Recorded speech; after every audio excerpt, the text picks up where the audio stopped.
for you. I'd like you to take something to Sir Wade up in Eastpool. Seeds for planting. Thought it was about time they started growing their own food. I'll keep providing them with whatever they need in the meantime, of course. To survive, it's got to be able to fend for itself. As have those poor bearers. They've lived their whole lives in servitude, but now they're their own masters. Small wonder they ain't got the foggiest how to provide for themselves.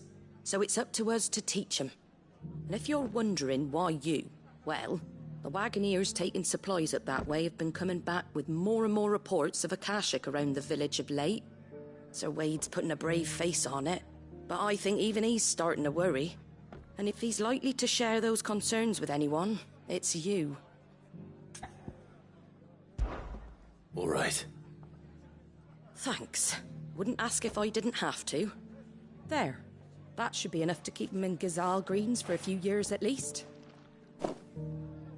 Gysahl Greens. Not the most mouth-watering crop, I'll admit. But they're hardy, they grow fast, and they fill a hole. Better that than something that'll wither away at first frost.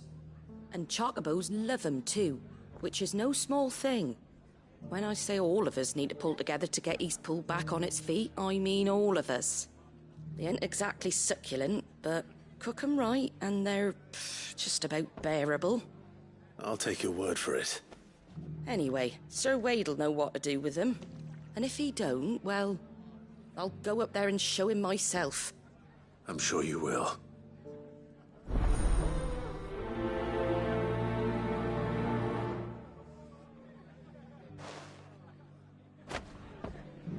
Get them Gysahl green seeds up to Sir Wade in Eastpool, would you?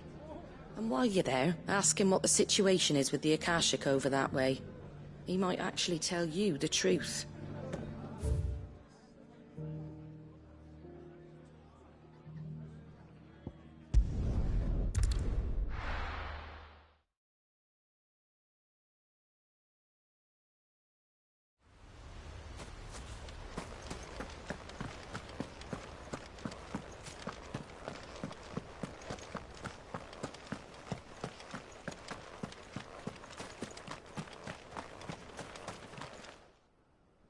Ah, Lord Rossfield. What brings you to Eastpool? A delivery from Martha.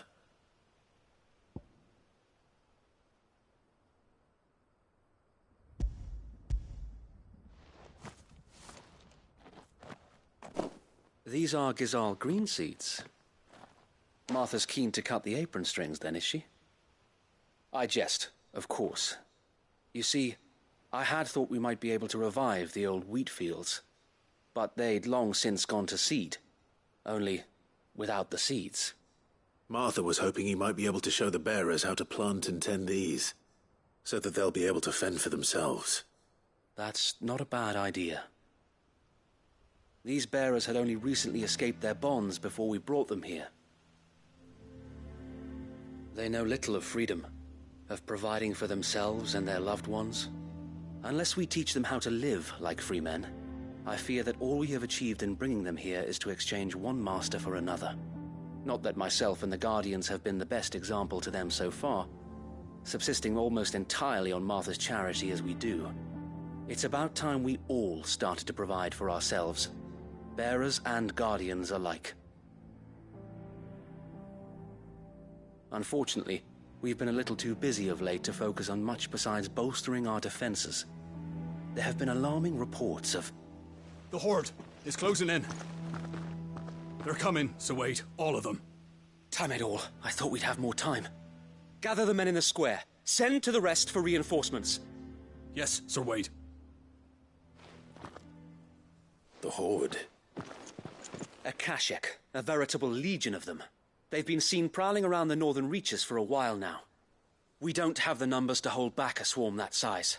Before they do, we may just scrape through, but I fear that's rather an enormous if. What if you could call on reinforcements from Eastpool? You mean the bearers? We brought them here so they might live, not die, fighting for their lives. So wait. You said you lack men to defend the village. Are the bearers not men? Do they not wish to see Eastpool saved? Though they may not be trained soldiers like your guardians, what help they are able to offer could still prove the difference between victory and defeat. You're right, my lord. I will appeal to them.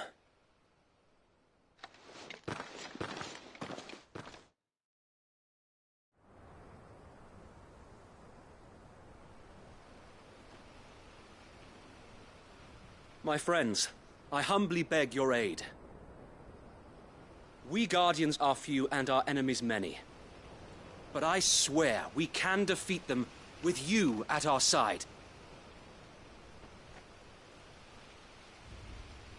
You would send us to the slaughter, to serve as bait for those fiends so that you and your men might be spared. And to think we trusted you. Say what you will, a home is not worth dying for. But it is worth fighting for. Sir Wade fights to give you lot a chance. Just like I do. Just like Sid does. We all wanted to give you a home where you could be free. And you got one, didn't you? This place, Eastpool. This is your village. Your home. And if you don't fight to protect what's yours, you'll lose it. You know I'm right. This world wants to take everything from you. Everything. Your homes, your freedom, your very lives. So then, are you going to stand by and let that happen to you?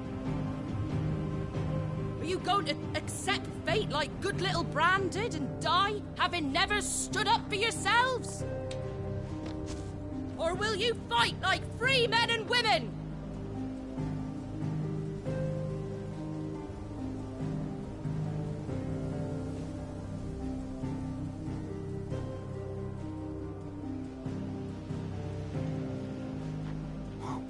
What do you do? All right.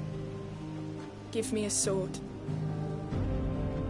I never dreamt I'd have a home of my own. And now that I have, I don't want to lose it. I will protect what's mine, or die trying. We all will. Free men and women, fighting together.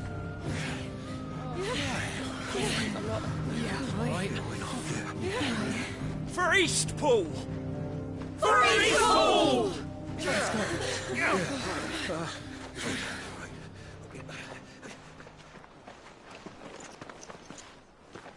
Thank you, Martha. Don't mention it. Just promise me one thing. That you'll show them how freeborn fight. Gladly.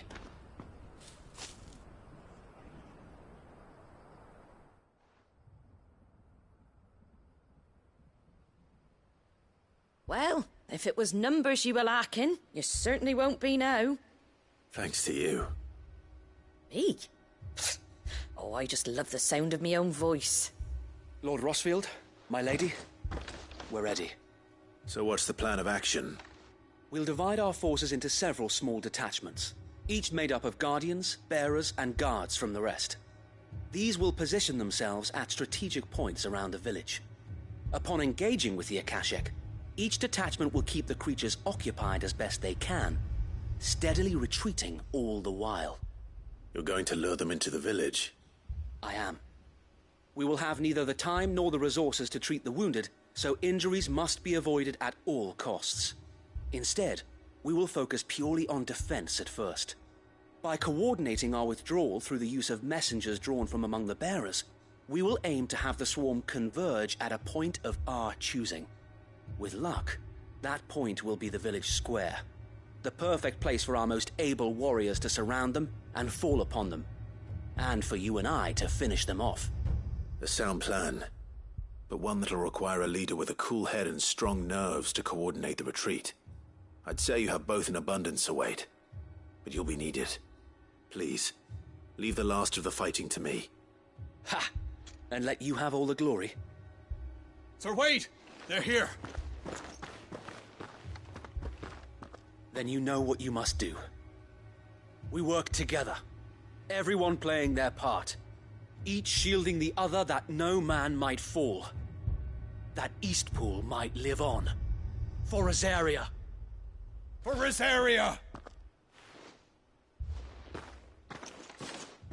We've no time to argue, my lord. I'll do as you ask. And I will do as you ask. Suppose we'd better do our bit too then, eh? Right you are, Martha.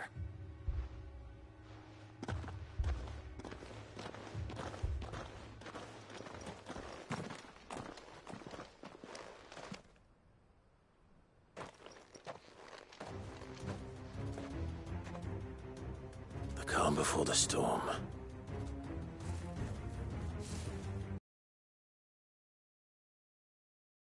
Here it comes. I will not let this village fall.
Looks like that's the last of them. Lord Rosfield! Change of plan! What is it? Owl from the rest. An Akashic Curl's been sighted on Rhiannon's Ride and is headed in their direction. Well, the better half of her guard is here. So wait, how many Akashic remain in Eastpool? Hard to say. My men are still facing some resistance, but I think the worst is behind us. I could order a detachment or two to fall back and... No. Let them finish the job. You stay here too, Sir Wade. Your men need you. I'll go after the Curl. Join me only when Eastpool is won. If you're sure, my lord. May the Founder protect you.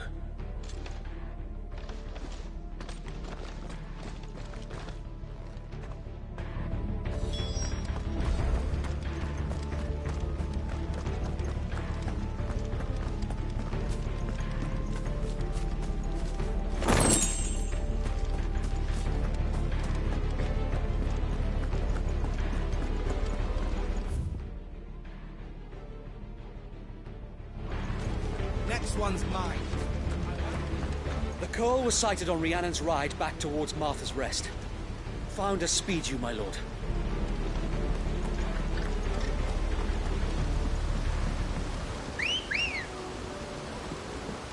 Ready, girl? Faster!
There it is. With me, Torgal.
All right.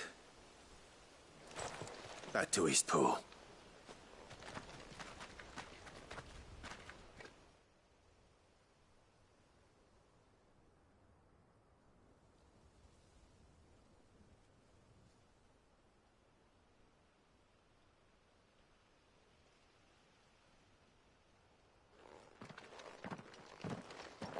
Lord Rosfield. The Curl, is it? It's dead. Thank the Founder for that. And for you, my lord. We were able to eradicate the rest of the Horde. I have guardians posted around the village to keep watch for further attacks, but all seems quiet for now. I hesitate to say it, but I think it might be over. I think it might.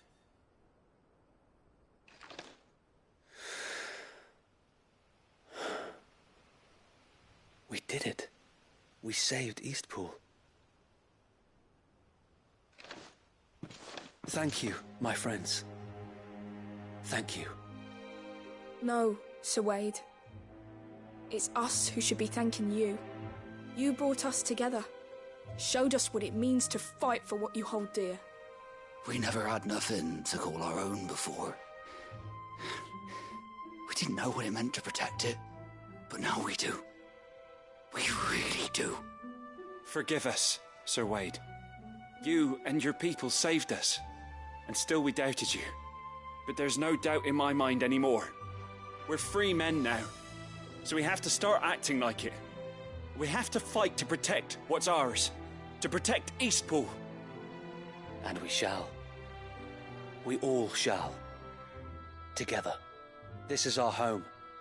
And if anyone or anything tries to take it away, they'll have us to answer to. Come on then. Let's get to work.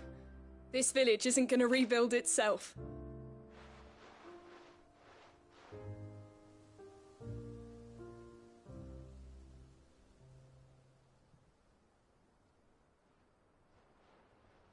They're not slaves anymore. no. They're Rosarians. Your father took pity on the bearer's plight, and I believe if he was still with us today, this is what he would have wanted. I believe you might be right. I shall remain here, my lord, and do what I can to help rebuild the village. After all, this is my home now too, and I could hardly call myself an Eastpoolian if I didn't pull my weight. I think you'll find it's Eastpudlian, Sir Wade. But you should be proud all the same. I'll have to pull my weight too. Can't have the rest getting outclassed. Speaking of which, I ought to be getting back. Can we continue to count on your support, Martha? Of course, and I'll be counting on yours too. Us Rosarians have got to stick together, haven't we? Indeed we have. And Clive, come by the Golden Stables when you get the chance. I ain't paid you for delivering them seeds yet. All right. I will.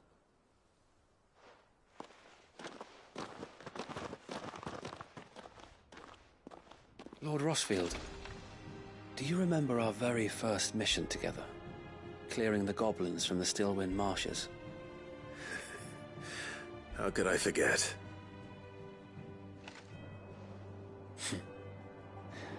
There's one sight that I shall never forget. You, facing off against that giant Morble. Not a trace of fear on your face. Since that day, there have been more than a few times when I felt like giving up. When the odds seemed so stacked in the enemy's favor, I thought I may as well just lay down my sword and surrender. But every time, I would think back to the look in your eyes that day and remember what it means to be a shield. Know that whatever trials Eastpool may face, I shall never lose courage. Thanks to you.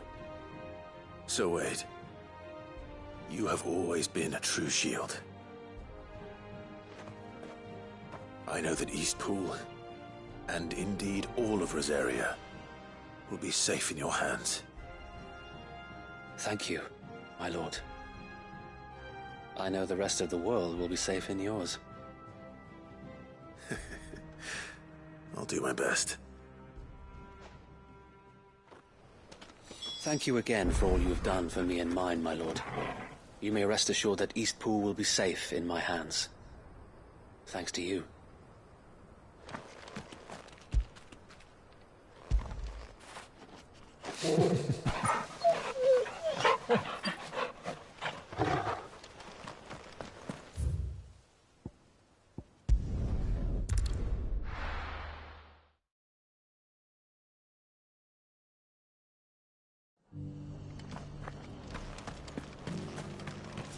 The Guardians of the Flame were true friends to the rest.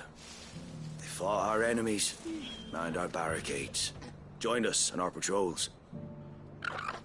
Now they're gone, I suppose it's back to double shifts.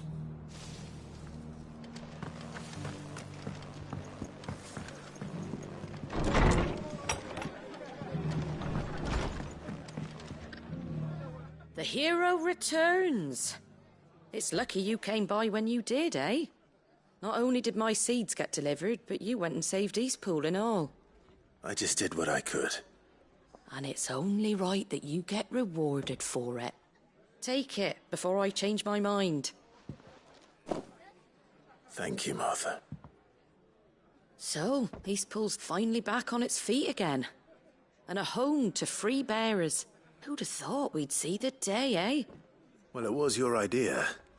I know that, but I never stopped to think what it would mean. Bearers in charge of themselves, thinking for themselves, working for themselves. Like your hideaway, but not even hidden away. Though I suppose the rest ain't much different nowadays. You know, bearers living free like that reminds me of when I first met Sid. Loath as I am to recall that particular day. I take it you didn't always see eye to eye. What happened? Well, if you really want to know, I started doing what I do long before I met Sid. In fact, that's how I met him. Or at least how he came to meet me. He showed up at the stables one day, asking questions about who'd been buying up bearers. Founder knows what he thought I was doing with them. Running a hunt, poking around in their innards. Something awful, anyway. Me, I thought he was a new constable. Thought the game was up. But somehow we both managed to work out what each other was about. And before I knew it, the cheeky arse was rattling on at me about how I was doing it all wrong. After all my hard work. Told me I was giving them relief, but not freedom. That my bearers were still dying as slaves. Got right under my skin, it did. Told him if he didn't like it, he could bugger off and report me to the garrison.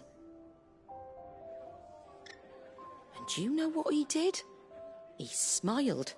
And then he laughed. And then I did the same. We made a pact that day.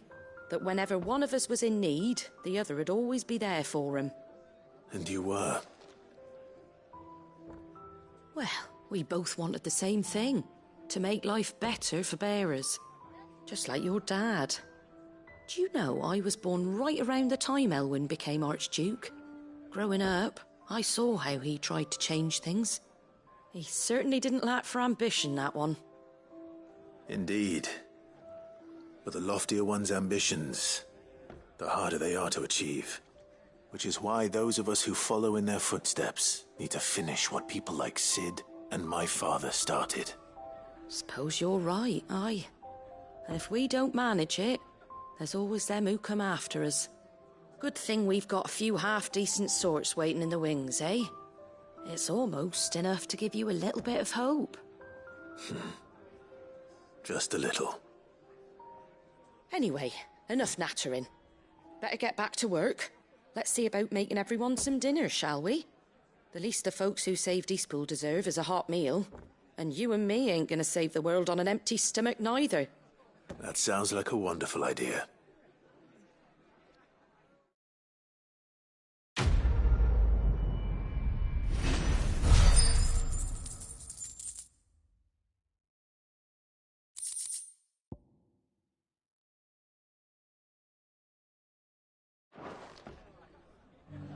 Don't worry, Clive. You went alone in this fight.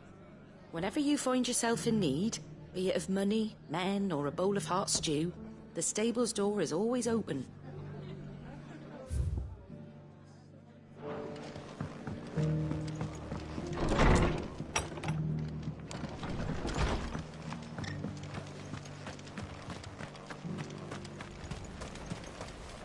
How do?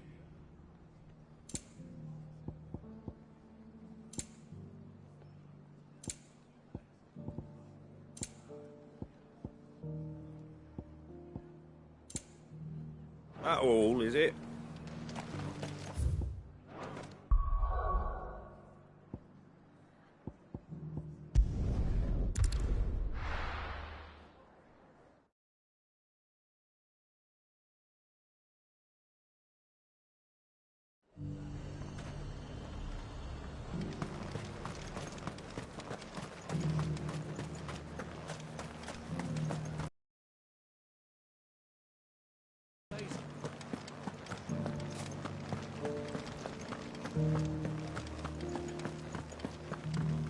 Those things I said before.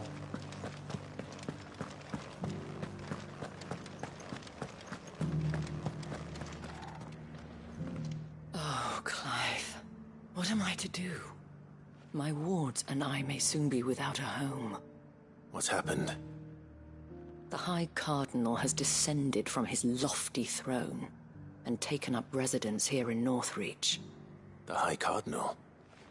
Leader of the Council of Elders, second only to his Radiance at the head of the Imperial government. Not that any of those things still exist. Now he goes by his noble title, the Duke of Oriflamme. And what does he want with Northreach? He wants to transform it into a military stronghold, a foundation upon which to build a new Sambrec.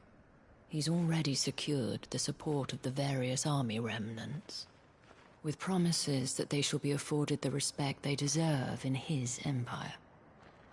One built on the confiscated property of the people. He would rob the populace to pay for it. Believe me, I have used every means of persuasion to discourage him from this folly. But for whatever reason, he will not listen to me. What does Captain Philippe make of this? When the town was under attack, it was him the soldiers rallied around. Couldn't he use that influence again? How? By speaking out against one of the most powerful men in Sambrec. A man whose stated aim is to revive the empire Philippe's comrades swore to serve, and to improve the soldiers' lot within it. The captain can offer them a regular supply of gruel, and an occasional trip to the Vale to help them forget the terrors they face each day. The Duke offers them a vision of strength and safety. No. Any attempt to incite mutiny would cost Philippe the support of his men, if it did not cost him his life. But given the mood around town, mutiny may yet be unavoidable. The people have little appetite for further deprivation, least of all when it serves only to elevate others. And who could blame them? Clive, would you appeal to the Duke on my behalf? For your services to Northreach, you have the respect of the soldiers, and they will take you to His Eminence if you ask them. And unlike Philippe, no bonds of loyalty prevent you from speaking your mind to the man. Well, will you try? You could hardly fare any worse than I did. I'll see what I can do. Thank you, Clive. Tell me then, where will I find this Duke of Oriflamme? In the garrison? Overseeing the troops, yes. All right. Wish me luck.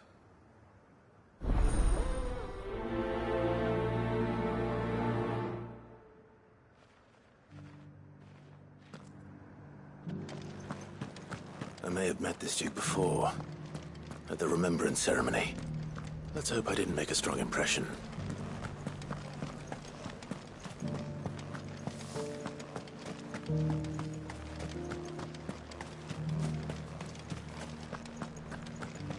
It's heartening to see that the Guard have rediscovered their purpose.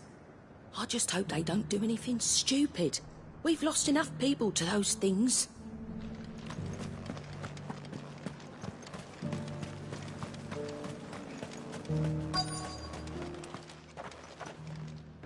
Halt! Oh, sorry about that. You're the dame's man, aren't you? You got some business with the captain? No, actually. With the Duke. I was hoping I might be able to speak with him. We're under orders not to let any civilians pass. But you should be all right. His Eminence has heard all about you and your heroics. Wait here. I'll go and ask.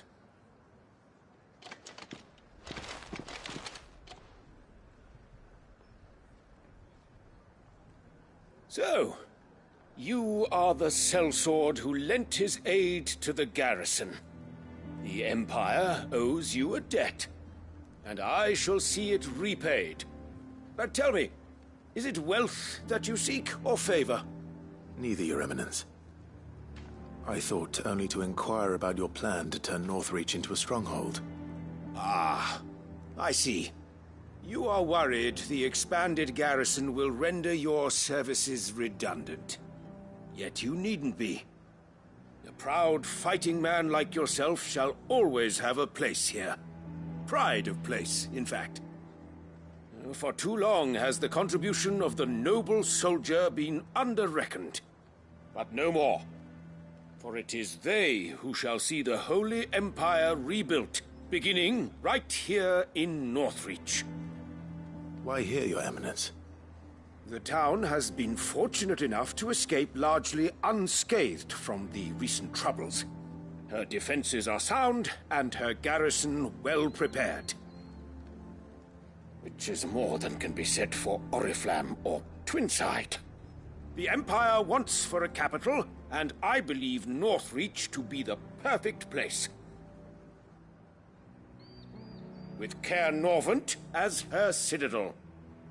Once we have seen to the refortification of both the town and the castle, we need only build a wall around both to create a city that would be the envy of the twins. Plans are already underway for the construction. Soon enough, these thralls shall learn that they are no match for the might of Sanbreque. I fear you underestimate how dangerous these creatures are, Your Eminence. Should they?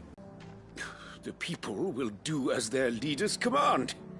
If Sanbreque is to be rebuilt, she will require a functioning government. One whose authority is beyond question. That is why this levy is necessary. So that any man who wishes to join the army might do so and be fed, outfitted, and paid as befits a defender of the Empire. And yet there are those who persist in peddling the treasonous lie that I seek to steal from the people and drive them from their homes. I suspect they're afraid of losing what little they have left. Precisely. The common folk have little and less, and you mean to deprive them of even that. You would sow the seeds of your new empire in your own salted earth. Sabine, we have discussed this. Yes, and I told you then how putting the empire before her citizens would lead only to revolt. Without an empire, there are no citizens. And in yours, there will be only beggars. Is that what Griga wills for her people? Do not take her name in vain, Sabine. I'll come back later. A citizens' revolt. I wonder what the people really think of the Duke's plan. It wouldn't hurt to ask them, I suppose. Let's begin with those on the other side of the wall. As long as you remain, the veil will...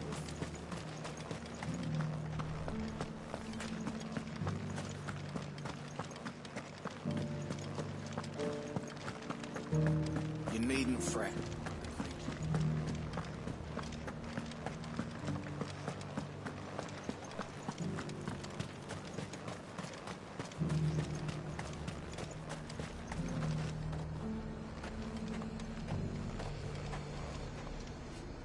I've been hearing a lot of talk about a certain Duke.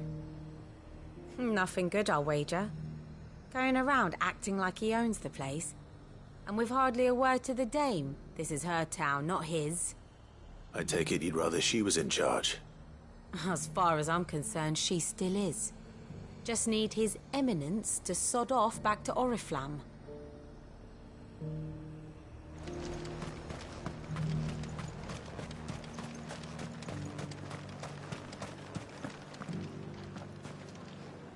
All right there. What is it you're after, sir? Just your opinion, actually. I wondered what you thought of the Duke of Oriflamme. Oh, him. Not much. None of us traders do. It's thanks to nobles like him that we had to set up shop this side of the wall in the first place. Couldn't have the rabble getting any closer to the holy capital, could they? And now he's trying to drive us out completely, threatening to take everything we got from us if we don't clear off. If the dame said she wanted him run out of town, I'd be straight through that checkpoint, tar bucket in hand. The Duke might have soldiers at his beck and call, but us common folk follow the dame, and no one else.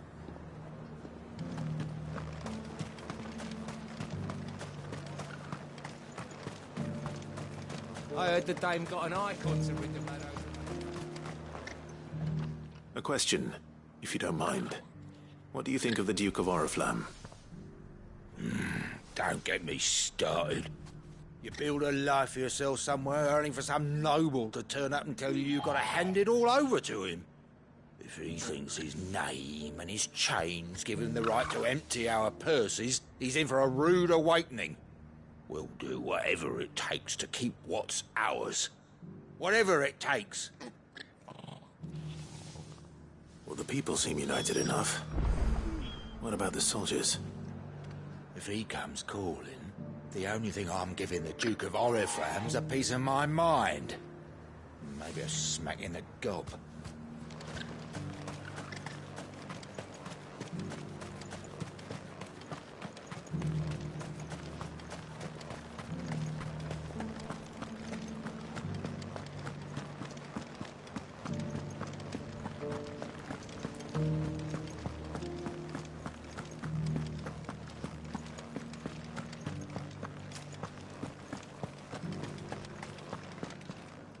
Excuse me, do you have a moment? I wondered if you'd mind sharing your thoughts on the Duke of Oriflamme. Well, he's made a lot of enemies coming in the way he did. But I mean, look around us. You can see the state the realm's in. The traders might not like having the screws put on them, but if they volunteered a few more of their hard-earned gil before things got bad, maybe they wouldn't have to. I think the Duke's got a point when he says rebuilding the Empire's the best way of making sure we're all protected.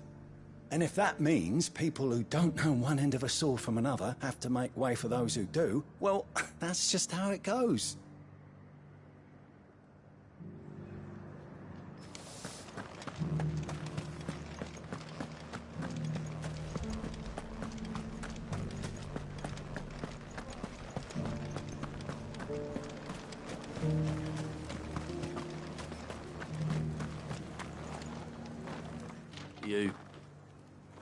You're the one who was talking to His Eminence. On the Dame's behalf, yes. I was trying to persuade him not to take the people's goodwill for granted, but it seems my words fell on deaf ears. What do you think of his plans? I'm a soldier, mate. He tells me what to do, not the other way round. Listen, I've got nothing but respect for the Dame, but I've got a family to look after.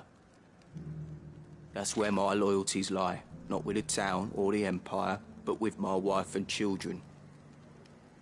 If the Duke can get us the men and the equipment we need to fight off those blue-skinned bastards, I don't care how he does it.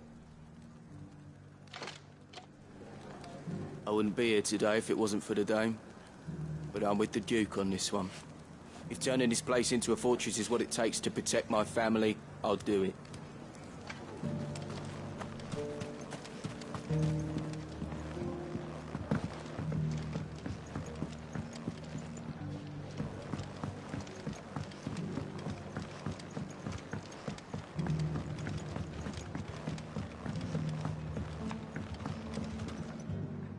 I hear the Duke of Oriflamme plans to turn this town into some sort of fortress.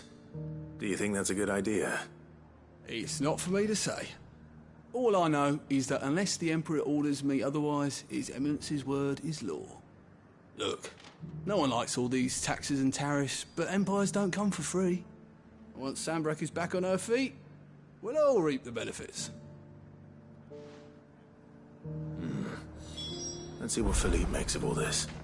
What the common folk don't understand is, this is for them too. Either we turn the Empire back into a force to be reckoned with, or we live in fear the rest of our lives. Sabine, you are embarrassing me.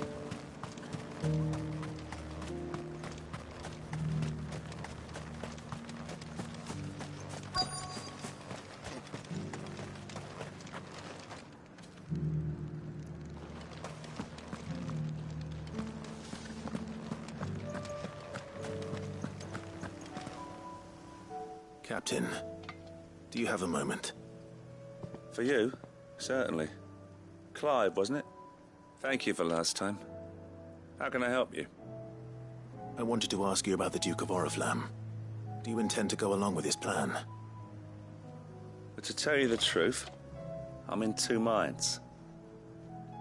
It's my sworn duty as a captain of the Imperial Army to obey his orders. But I can't say I agree with him. Philippe, I remember you saying that you became a soldier to protect the people you loved. The Dame included. That's right, I did. Well, she doesn't agree with the Duke's orders either. She thinks they could tear Northreach apart.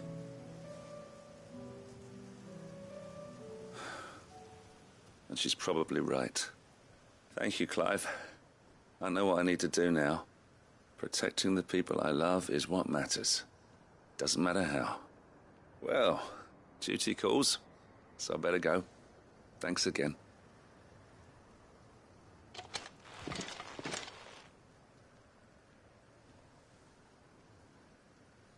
It seems Philippe wants to do the right thing at least.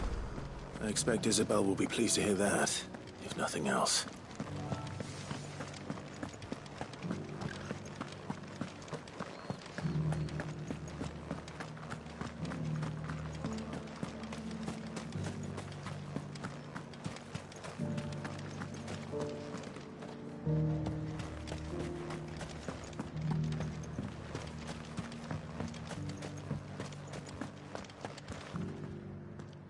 Ah, Clive. How did you fare? Were you able to speak with the Duke? I was, but...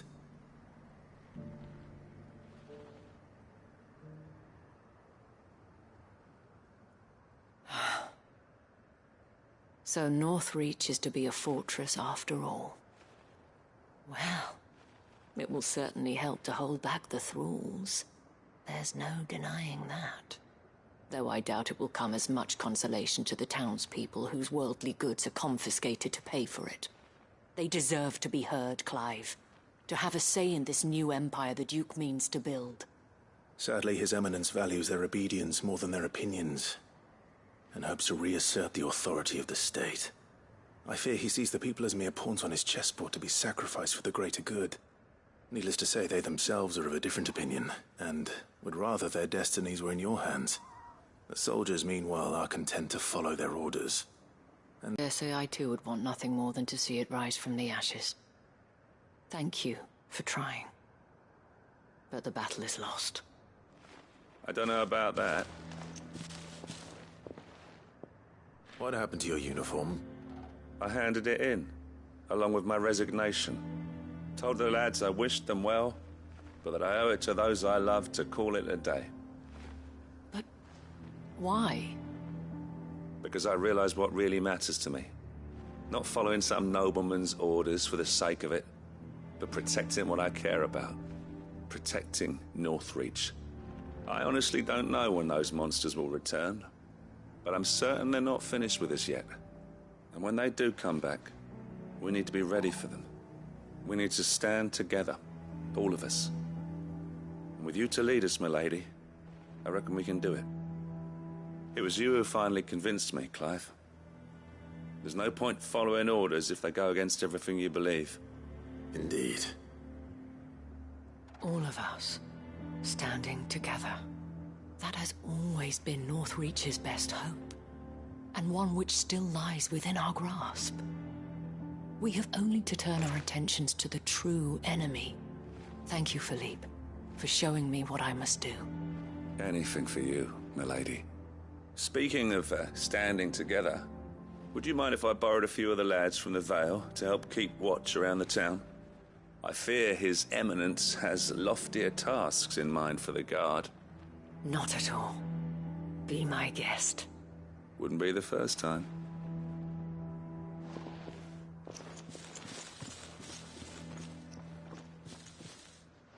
There may be hope for Northreach yet. Especially with men like you and Philippe to champion our cause. I, for my part, shall continue to work upon the Duke, in the stubborn belief that I might still tempt him into joining hands. But I suspect I shall have to call upon your aid again. Until then, Clive. Until then.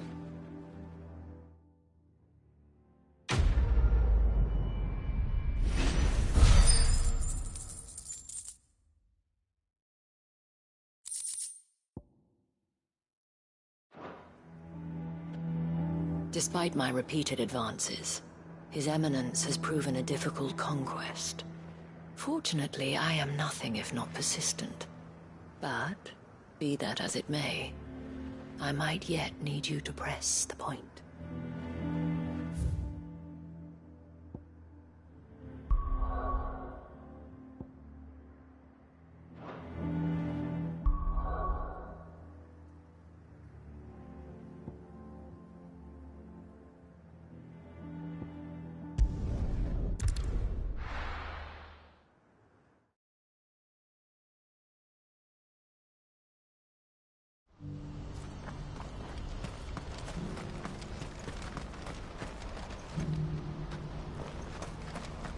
What's happened?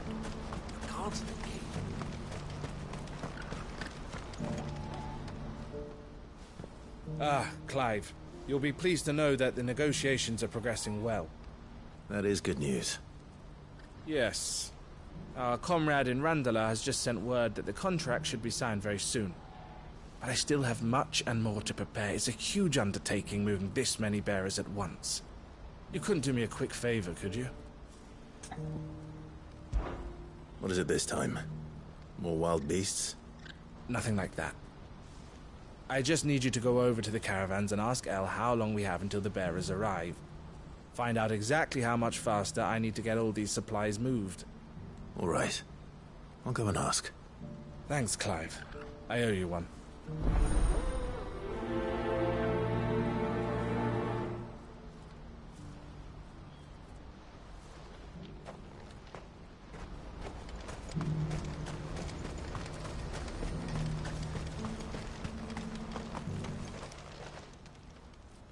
Don't blame yourself, El.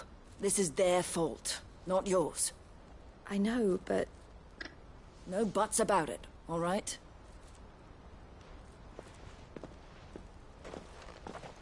Is something wrong? Vonnie came to give me a message from our intermediary. The talks with the Republican army have fallen through. They've reached an agreement with the Silver Peak Consortium instead. Though prices have fallen of late, we deliberately offered above the going rate to try and deter other bidders. But the Consortium offered double what we did, and the army jumped at the chance. You had no opportunity to make a counteroffer? None at all. And we were so close. El? What's happened?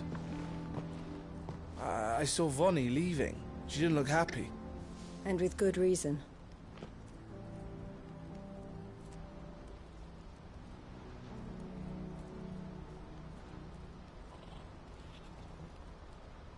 But I thought we were the only ones the Fist were speaking to about the bearers. How did the Consortium even find out about this? It's not so surprising. They have ears all over the Republic. This isn't over. The Consortium will have to sell these bearers eventually, and at the price they paid, buyers will be few and far between. I'm going to Randalar myself. Alone? You sure that's wise? Are you offering to be my bodyguard? How kind. Meet me at the checkpoint near the capital gates. I'll send an owl ahead and request a meeting. You go to Cashlock, Theo, and get everything ready. We've waited far too long as it is. Even if I fail to free these bearers, there will be others. Someone needs to prepare the place and keep any prowling beasts at bay. Oh, and that's me, is it? Well, it looks like I'm following orders till she gets back from meeting the Silver Peak Consortium, who've been doing their best to undermine our scheme. She'll never join them after this, surely. No, she said it herself. She still has plans for Cashlock, even if this one falls through. She means to stay with us, then. I can't say I'm not happy to hear it, but... is this what she really wants? You have to trust her. You're right. It's what she wants now. And if El's off fighting for the cause, I should do my part too. So I bid you farewell and safe travels, my friend. I'll gather my men and leave for Cashlock. We'll make sure the place is well stocked and defended. You go to Randalar and see if you can stop my sister biting the Consortium's heads off. If she won't consider her prospects, someone has to. I'll do my best.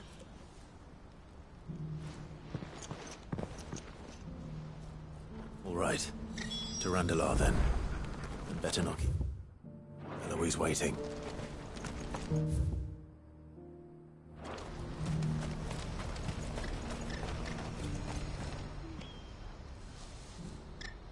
Well, this isn't at all foreboding.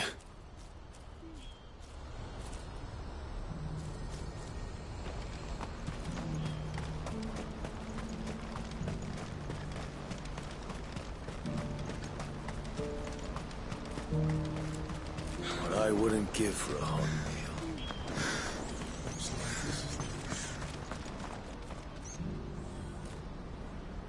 When are they gonna let us through?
Hope I didn't keep you waiting.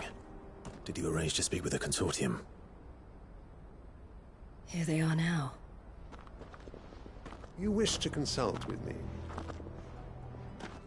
I did. It's about the bearers you recently purchased from the Fist. We had all but finished making arrangements to buy them ourselves, and then you stepped into the fray. You misunderstand. The Consortium had an interest in purchasing them from the very first. It was only our regard for you that kept us from bidding. But your hesitancy in accepting our offer to you suggested that the regard was not mutual. And so we resumed our business. I did not hesitate. I am simply not inclined to make such decisions without first giving them due consideration. But what is done is done. Come then. How much do you want for them? Alas, you are too late yet again. We rarely take on such unconventional merchandise without a purchaser in mind. The bearers belong to him now. Who is your buyer? A trader from across the water. A most demanding fellow, if it's any consolation. He insisted the bearers be fed, dressed, even given their own bunks for the voyage over. That's what you get when you deal with continental types. I wouldn't know. Oh yes, the culture on the continent is quite different to ours. They pay good money for bearers not fit for the knacker's yard, and treat them like kings. But as long as they pay... That does sound unusual. No matter then. If they've already left our shores, there's little that can be done. Allow me to withdraw my interest. And with it, my interest in joining your organization. My associates will be sorry to hear that.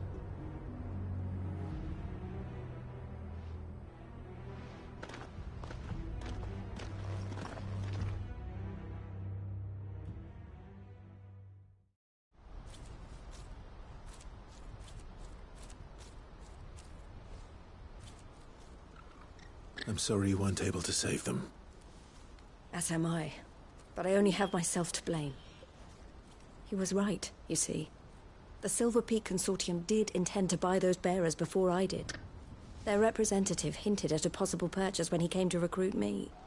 I feigned interest in joining them in the hope he might be encouraged to tell me more. And he did just that. As soon as he left, I sent my own offer to Randalar. So you never... No. I entertained the Consortium's proposal solely so I could learn more about those bearers. But I was a fool to think they wouldn't find out. I knew exactly who I was dealing with. You tried.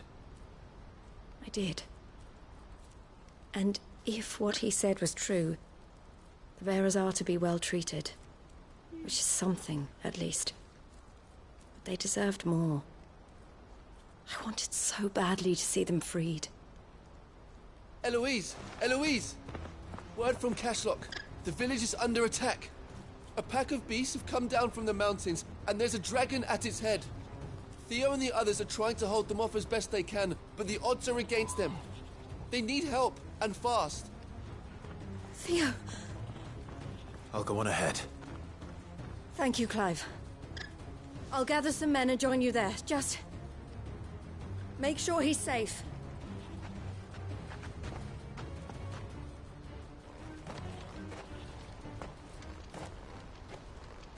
Hold on, Theo.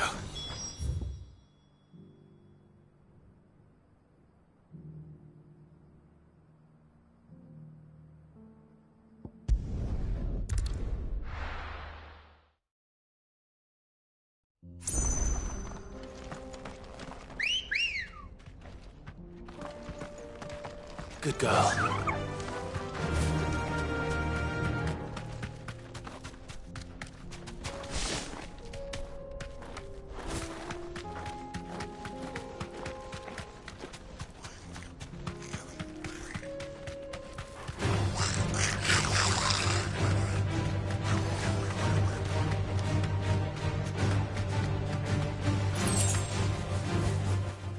That'll do, girl.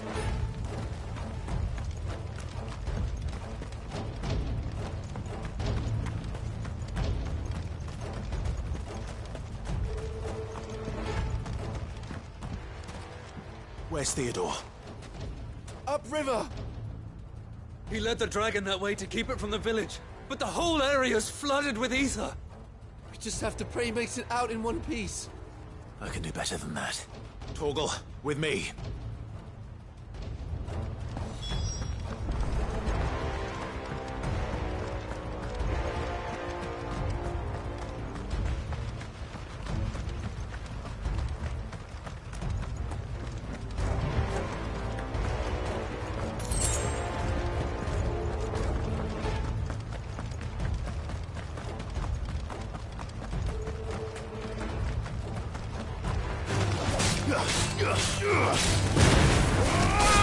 Stay down!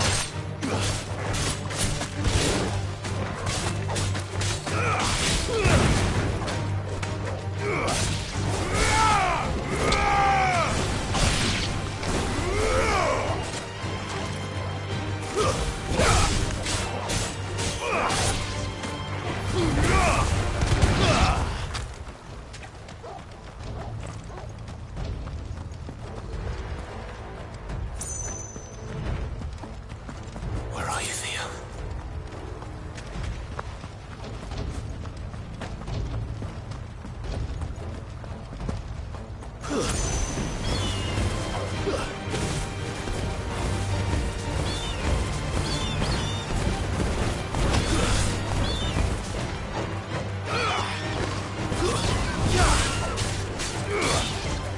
Stay down!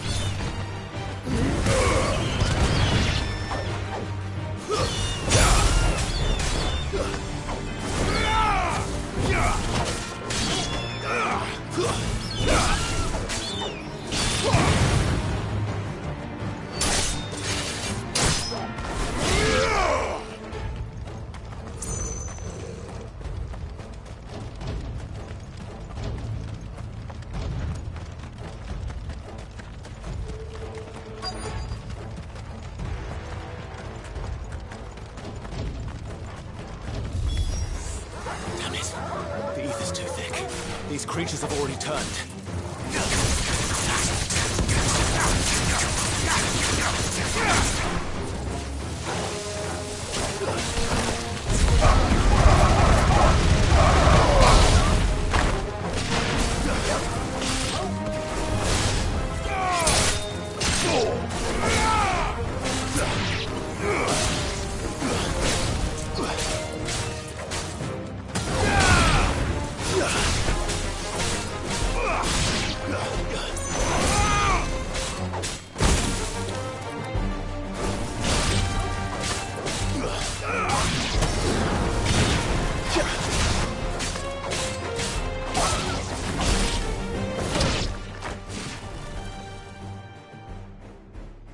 I can't waste any more time.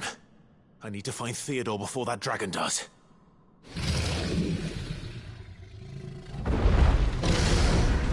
Looks like it's found me. This thing's turned as well. This isn't going to be easy.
Clive?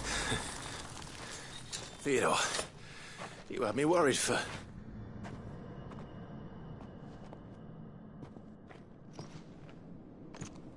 We have to get you out of here.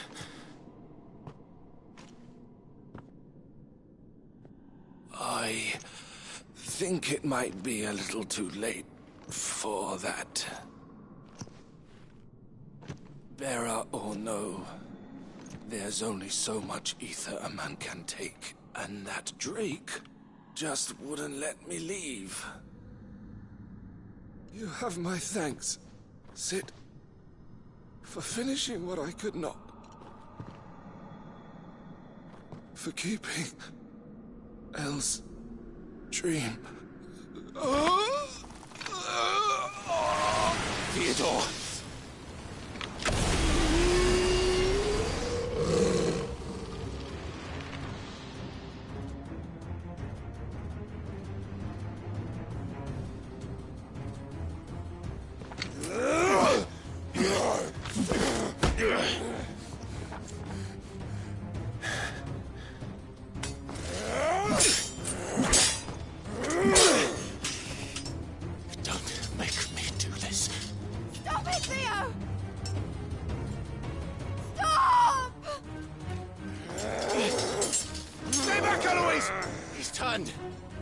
And so will you!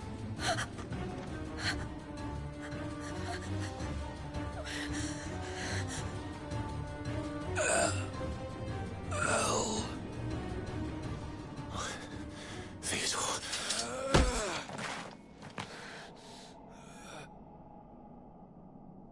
Take care of my sister. Theodore, wait. Goodbye, Elle.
Thank you, Clive.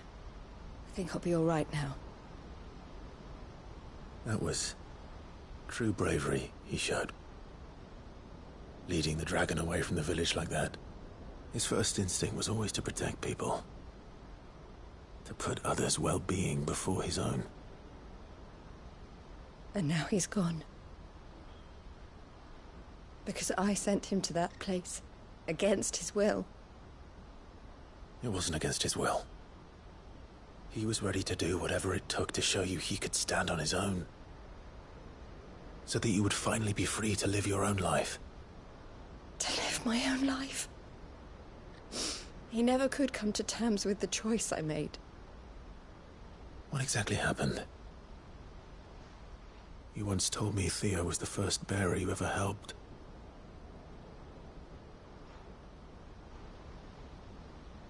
We grew up in Canva. We were born to one of the great trading houses. And I was chosen to inherit the family business. I had my father's head for figures, you see. Theo did not. While I studied the art of commerce, he played at soldiers instead. A late bloomer. In more ways than one. For unlike most bearers, it wasn't until his 15th summer that his powers awakened. My parents tried to drive him out of the house and into the care of the constables. But before they could, I took him into mine. Theo told me something else. He clearly admired your devotion to the cause of freeing others like him from slavery. But he said you deserved a better life than this. He wanted to free you from what he called your bonds, just as you freed him from his. I would be lying if I said I had not wondered from time to time how much easier my life might have been if I had allowed Theo to be taken and devoted myself to the family business instead.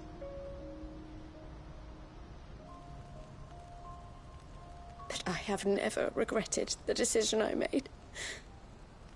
Being with my brother meant more to me than tradition or reputation. I only had to look at him to remind myself of that night and the choice I made and the fact that I would make the same choice again in a heartbeat.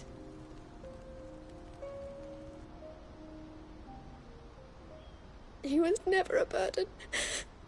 How could he even think that? If anything, I was the one who weighed him down. You weren't, Eloise. He said it himself, that he had always been grateful to you for saving him, and that he wanted to repay you by letting you live the life you were denied. Neither you nor Theo weighed each other down. You loved one another. You did whatever was necessary to continue living your lives together, and you always would have. You're right. All I ever wanted, all I ever did, it was so we could be together. Oh, Theo, why did you have to...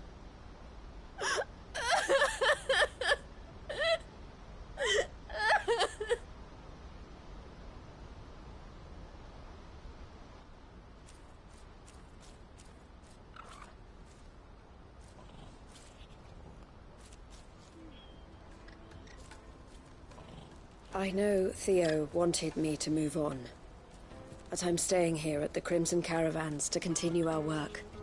We can make a difference here. We can help people, save them. I need nothing more from life than that. So I'll carry on doing what we do, ensuring that goods, people, bearers get where they need to be, bringing smiles to people's faces just like we always have, and to Theo's. Wherever he is. This is the life I have chosen. The life I will always choose. I've made a choice of my own, to continue helping you however I can. Whenever you need it. Thank you, Clive. Let's go on together then. For Theodore.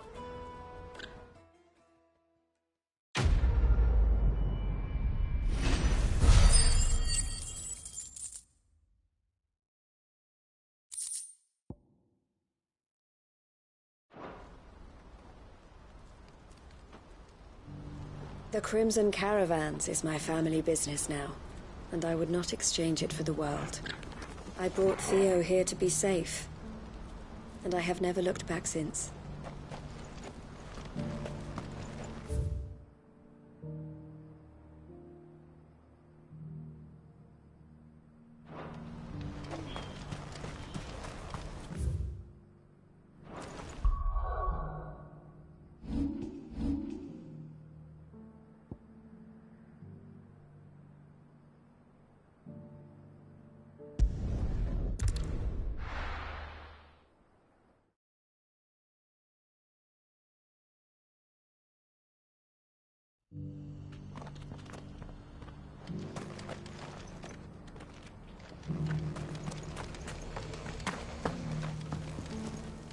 The bearer of the burning quill is within, my lord. Prithee enter.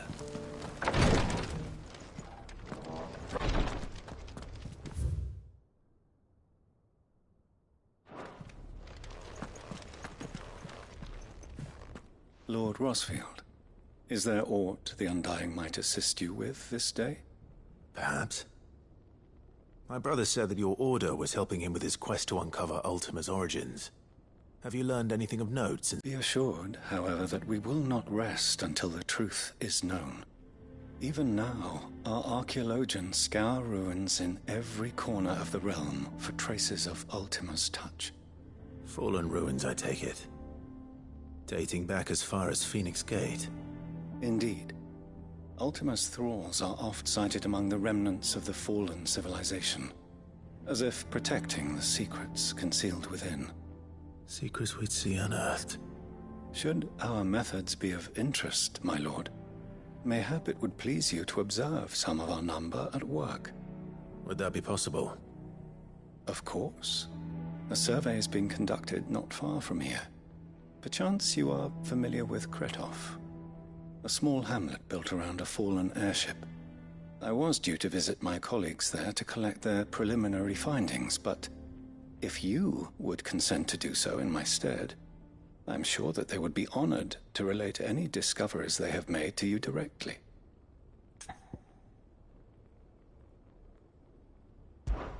All right. I'll go and meet with them. They will be most gratified, I am sure. Might I suggest you take the road through Titan's Wake? It will lead you straight to the village after but a short walk. Thank you. I will. I wish you a safe journey, my lord. May the Firebird's flames burn ever in your heart.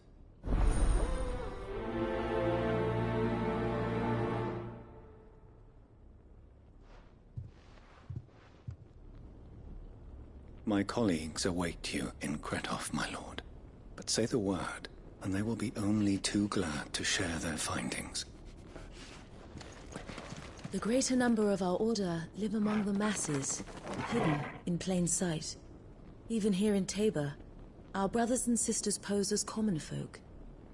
If any should reveal themselves to you, I beg you keep their true identity secret.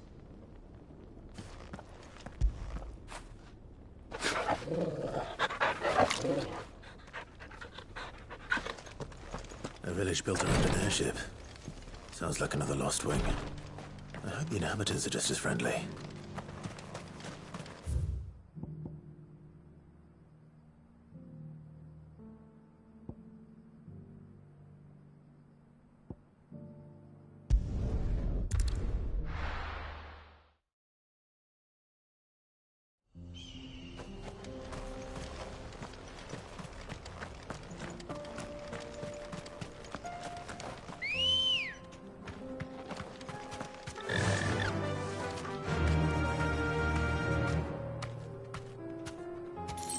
Fly, Ambrosia.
Thanks, Gal.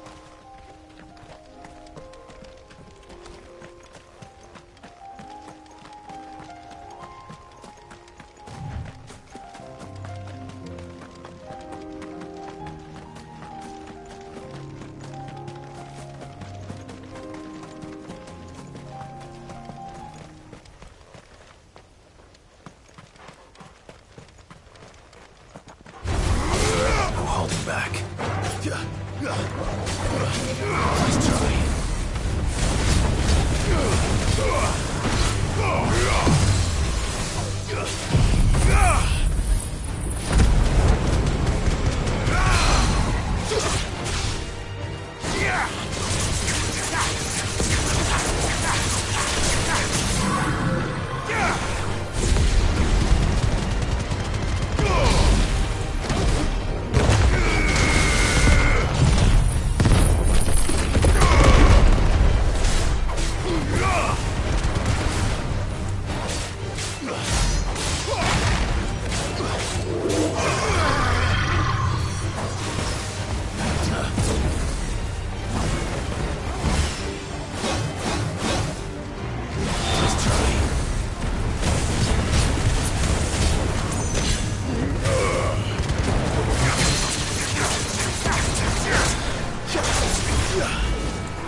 Good girl.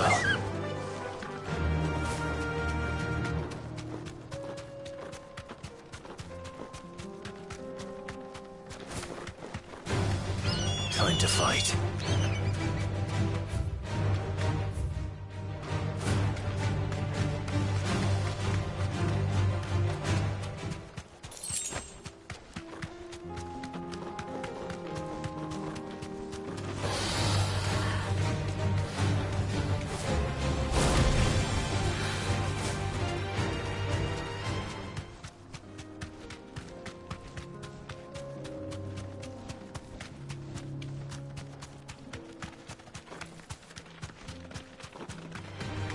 This might take a while.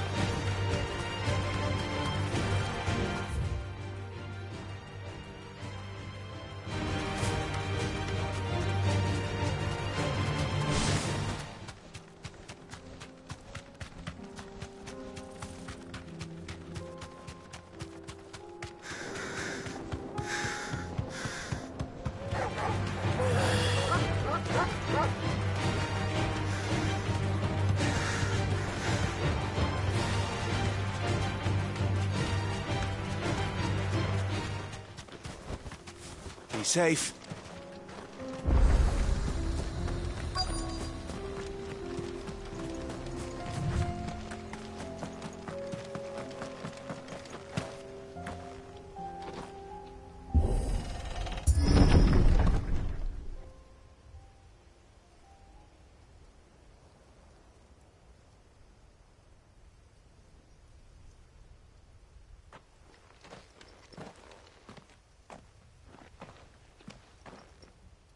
Oh no.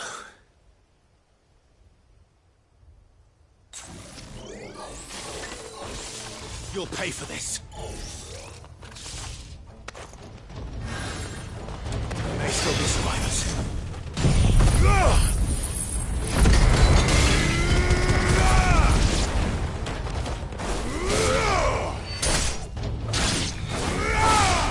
You're finished. Enough.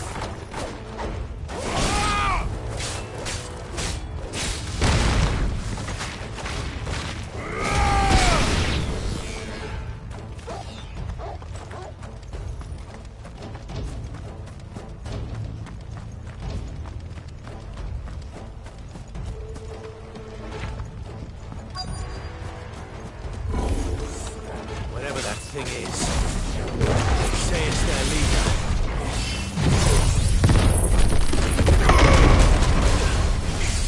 Too slow.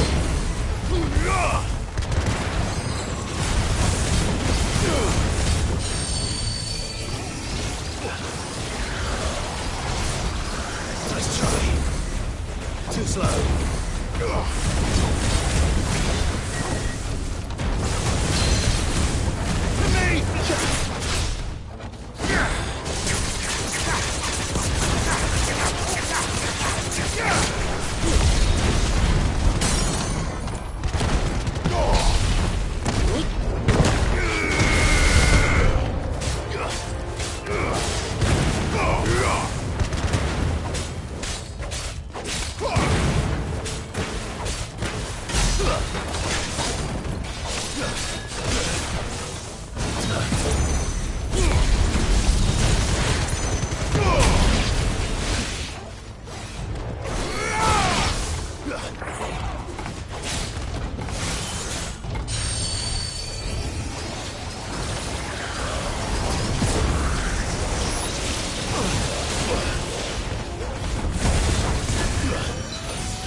Should have stayed in the past.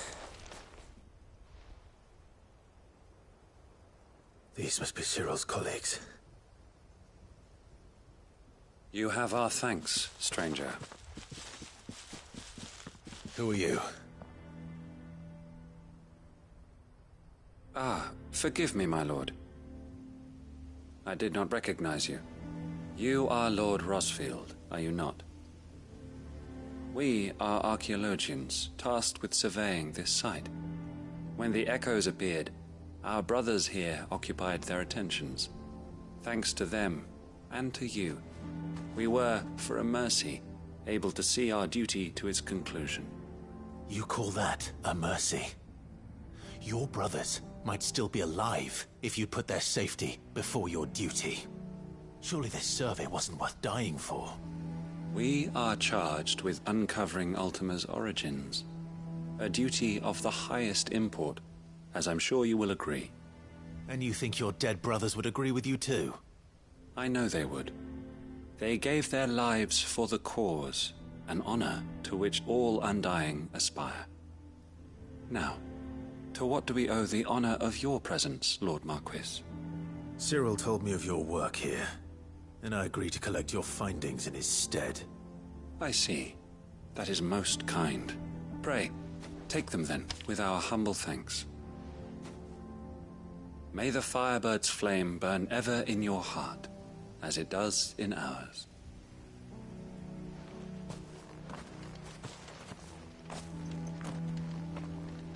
It's one thing to lay down your life for another, but for a survey... I suppose I'd better get this back to Cyril. Think no more of us, my lord. Only deliver our findings to the bearer of the burning quill.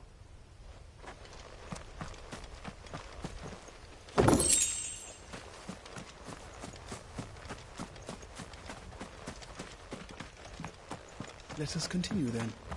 There is a second part.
Ah, you are returned, my lord. I collected your colleagues' preliminary findings. Here, take them.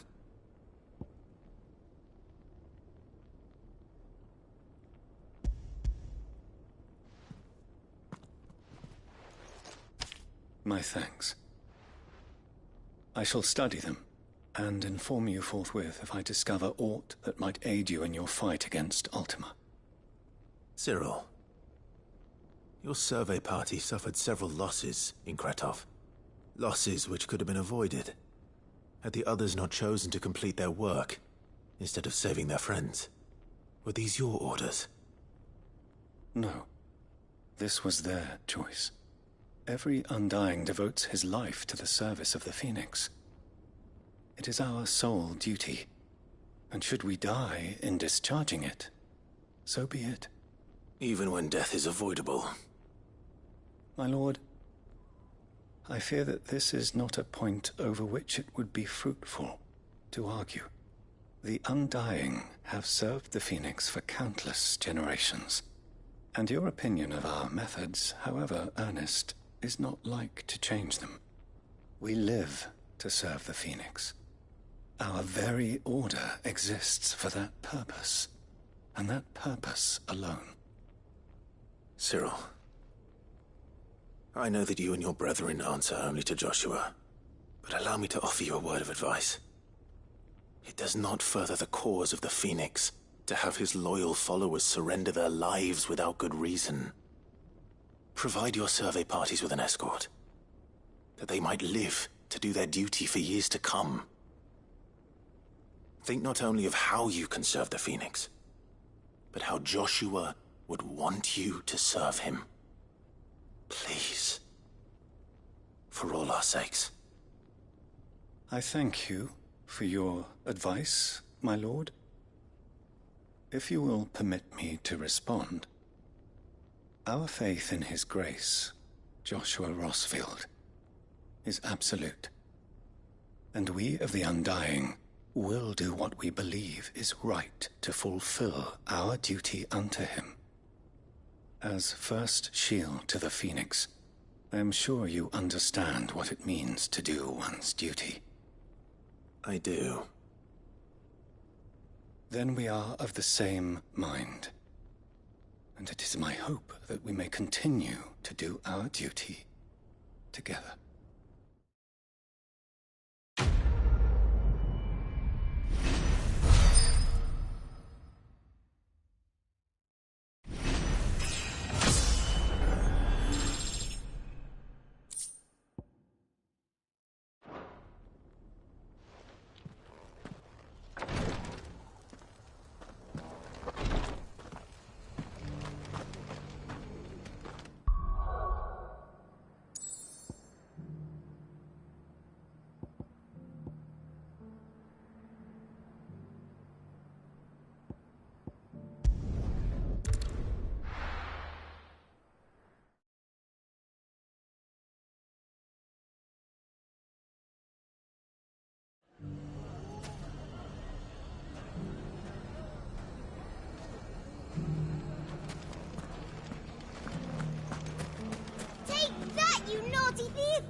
Clive!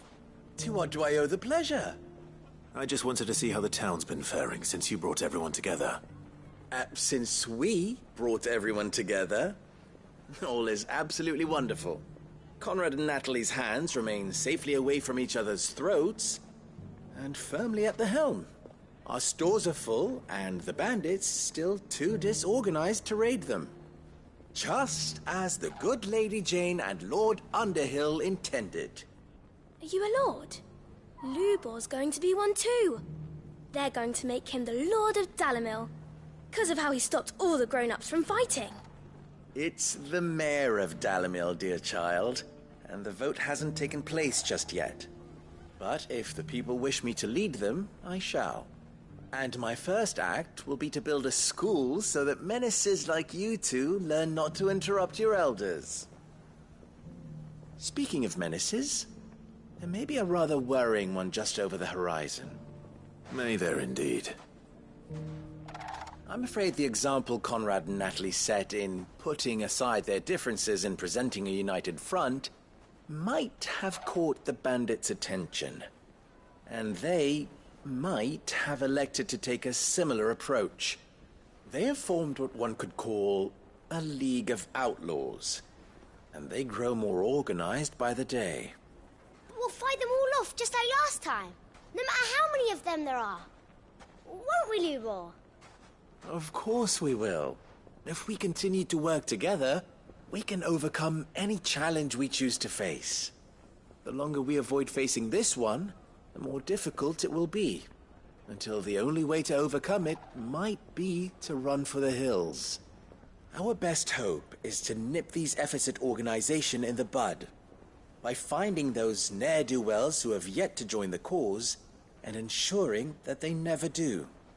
Perhaps a certain Lord Underhill might be willing to lend us his aid once more? How could I refuse? Thank you, my lord. Victor will fill you in on the particulars. I have him stationed by the Desert Gate, receiving and collating reports from my scouts. Such an amenable soul. He reminds me of you. I'll go and speak with him.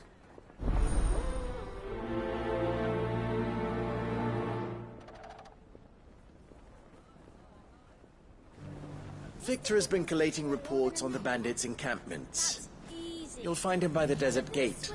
I'm sure if he has anything to ask of you, it will be simple enough.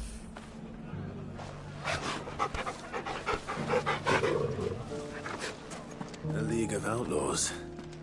Sounds like we have some competition.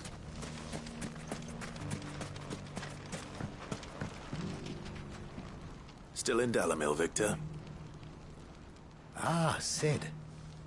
I thought you'd have returned to Cosnis by now. I did. Then I came back.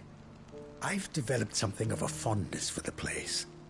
And having worked so hard to see it saved from one fate, it would seem remiss to abandon it to another.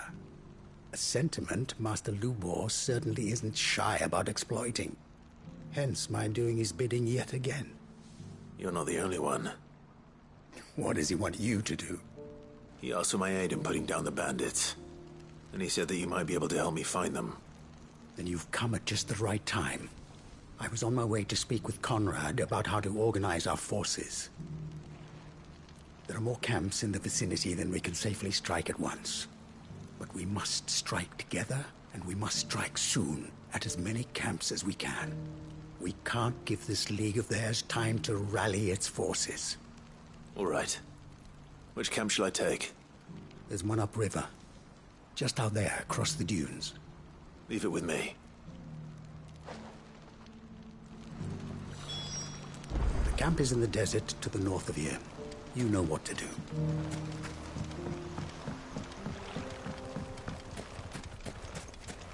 Those ne'er-do-wells want to ban.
needed that.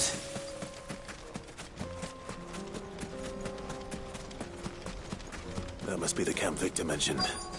Come on then, Torgal. That's him! The one who killed Locke and Fingers! Take his head off!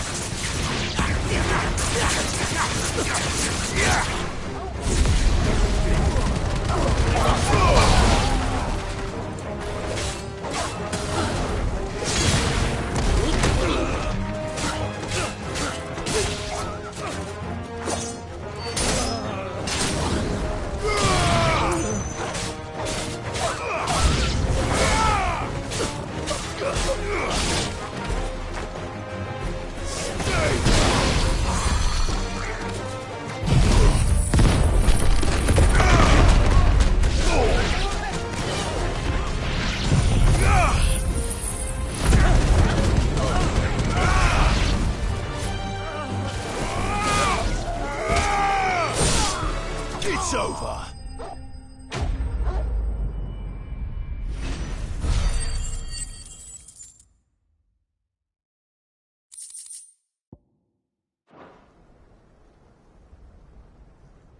I'd better let Victor know. Cid, where are you? Ah, I see the bandits didn't pose you any trouble. No, but...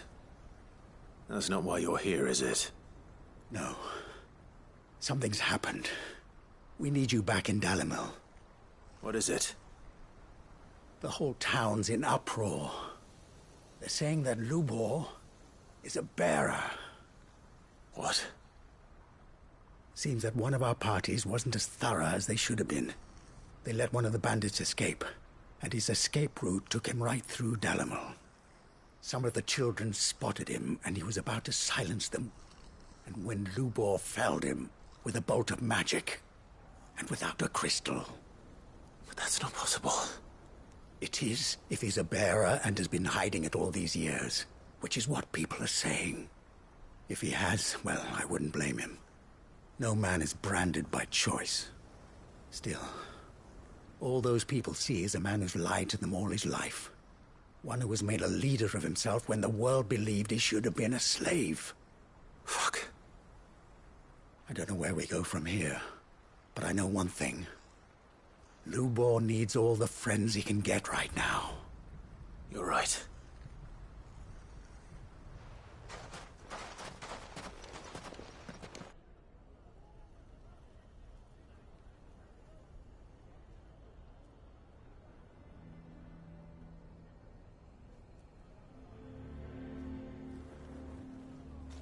And now everyone knows.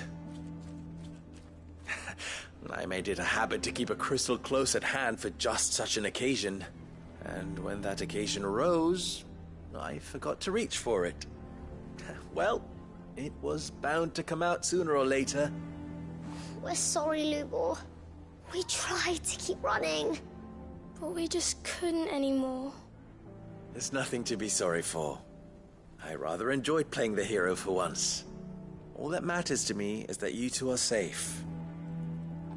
Look at him talking to his betters like it's nothing. All lies, I'll wager. Just like the ones he fed us all these years. Once people make up their minds, it's hard to change them. We need to do something, and quickly. Convince the people not to let their prejudices blind them. Convince them that nothing has changed. That their enemy lies outside these walls, not within them. You're right. We should speak to everyone. I'm glad you agree. I'll handle the townsfolk. I'm a Dalmek born and bred. They listen to me. You head to the tavern. Make Conrad and Natalie remember who Lubor really is. They know that Lubor and I are friends. I might not make for the most impartial of interlocutors. Lord Underhill of Randalar's League of Merchants, however, is a trusted and impartial mediator of note. I'll do what I can.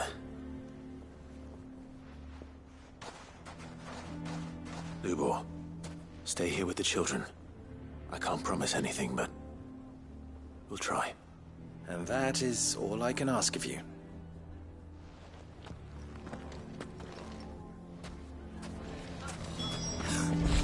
Why are you taking the bearers? Why do they always have to make such a mess? I knew all along that he was... Forgive me for disturbing you, but... could I have a moment of your time? I've seen your face before. As have I. Lord Underhill, wasn't it? Of the League of Merchants. That's right. I wanted to speak to you about Lubor. The rumors that he's a bearer. All true, I'm afraid. He'll never be mayor now. Not if I have anything to do with it. But what of his wares? Bearer or no, his steel is highly valued throughout the Republic. In this at least he's done the town a service. Might that not earn him a little leniency? Leniency? He pretended to be one of us when he was laughing behind our backs all the while. I'm sorry, my lord, but he lied to us. He lied to you. He cannot be trusted. So what do you propose? Will you drive him from his home? Close his forge? Perhaps. That is a question for the people of Dalimil. And they will thank you not to get involved.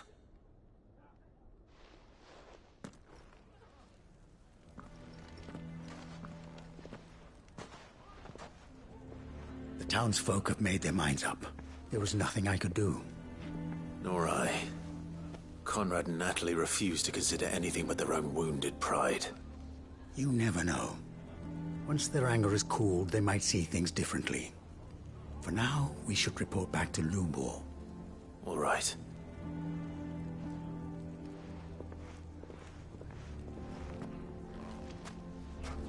Why do they always have to make... Why the hell would Victor take the bearer's side? For a sharing? I assume the situation is hopeless? There's still hope. But...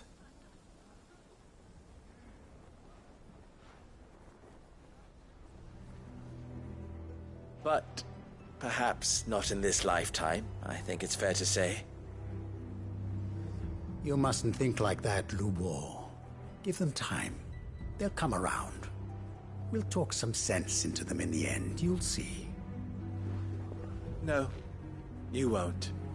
And your efforts would be better spent elsewhere. But Lubor... Rosina would often tell me that steel does not lie, that a blade is a reflection of the smith who forged it. To yourself be true, that was her point. Rather an ironic one when you consider that her life was taken with a blade of her own making. But I do not doubt that she was always true to herself and what she believed in, right to the end. And so must I be. I must do what I know to be right, no matter what others might think of me. And now, I know what that is. I must embrace my new role of villain so that the people of Dalimil have something to unite against. For only united can they hope to stand against the threat that awaits them. I'll need to make a suitably dramatic exit, of course. Don't go, Lubor. You're the only one who was ever kind to us. We'll be all alone. Again. Trust me, little ones. It is for the best that I go.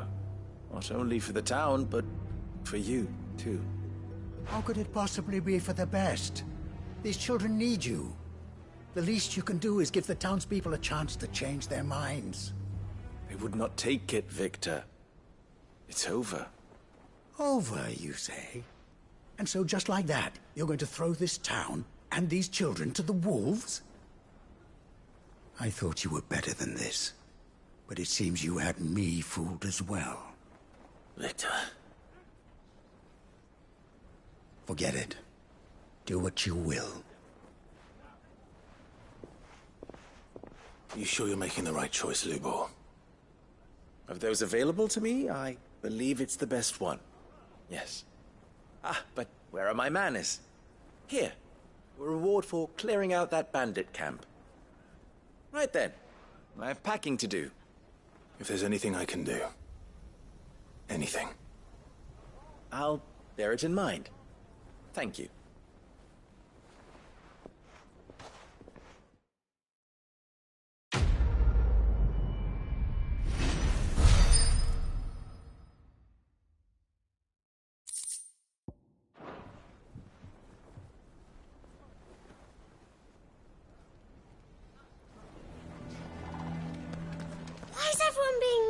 Lubor! He didn't do anything wrong! I'm going to go with him. Why didn't he tell us? If you're going to try and convince me to stay, save your breath. I will not put those children at risk.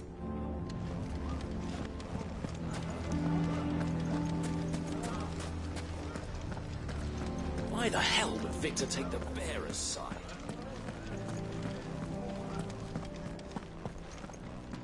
Lubor has been lying to us from the beginning. How can we trust him? You may have your business interests to consider, my lord, but do not think you can sway us with your honeyed words.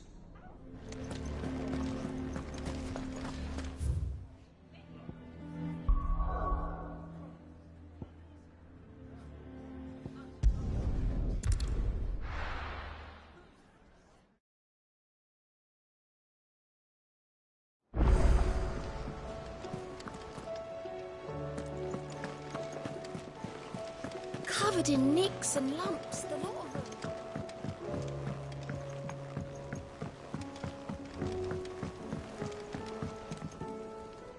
Heard the bad news then, did you?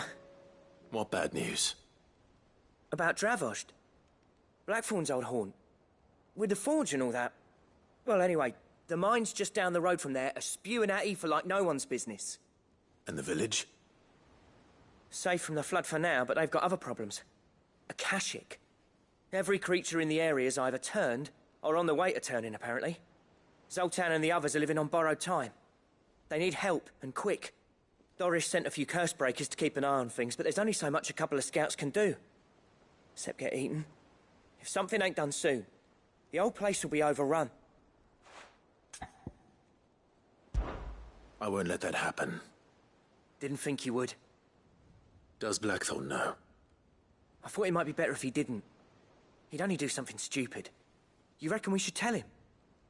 No. It's better this way. Yeah, well, I can't stand about knowing what's happening out there, so I'm off. I'll see you in Dravost.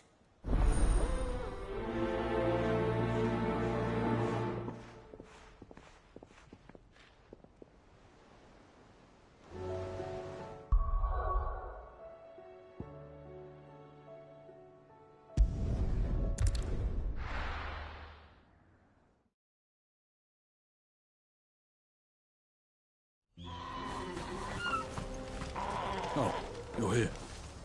August waiting. So Dravost is still standing. For now, at least. If you can swing a hammer.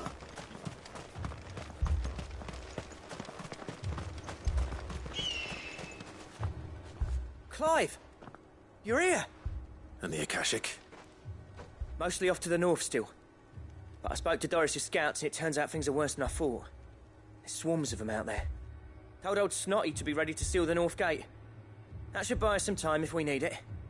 Enough for the villagers to barricade themselves inside their homes, at least. Well done. Welcome back, Cid. I'd never have guessed, you know. Not if August hadn't let slip. Who'd have thought that the savior of Dravost would turn out to be the realm's most infamous outlaw? Keen to help us out again? I am. Thought you could sneak off without me, did you? Blackthorn. Oh, what are you doing here? One of the scouts couldn't keep his voice down. Unlike my best mate who didn't think I deserved to know. Zoltan, how long's it been? Long enough for us two to turn into a pair of old codgers, I see. That your idea of an apology? Prick. Don't listen to him. You only did what you thought was best. For the village and that. I did, yeah. But that ain't the whole of it. Vulcan, our master, didn't leave the chiefdom to the two of us. He left it to me. The best blacksmith in Dravost, barring himself, of course. Bloody stupid tradition, in my opinion. If someone's got talent, you should let them practice their craft, not ask them to settle petty feuds and barter for grain. Our master wasted half his life that way. I wasn't about to let that happen to me. So you wasted half of mine instead. You're what Dravos needed. Under me and my precious ideals, this place wouldn't have lasted a year. So I left to devote myself to the work and spare you lot the consequences. I may be a selfish prick, but I only did what I felt I had to. What you had to do was your duty! Even if it meant we all starved? Enough. This is no time for bickering. You can finish beating each other up once Dravozd is safe. Fine. I've said my piece anyway. Yeah, so have I. Sorry, Clive. I shouldn't have stuck my nose in. Still, give us a mo, would you? I need to get my head straight before any of them Akashic try to bite it off. Prick or not, I won't abandon Dravos to a swarm of Akashic. Just say the word. The villagers know to keep out of sight when the fighting starts.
You, ready for the off, then?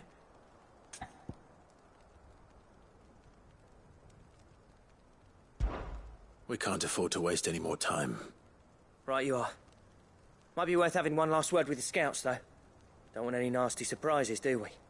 Oh, and Blackthorn, you and Zoltan might be better off staying inside the... Akashic on the move. How close are they? within sight of the walls, and there are more coming up from the mines. What was I saying about nasty surprises? They'll wash right over us if we stay out in the open. We're pulling back behind the gates. Good idea. Get yourselves inside, but keep your weapons handy. Understood.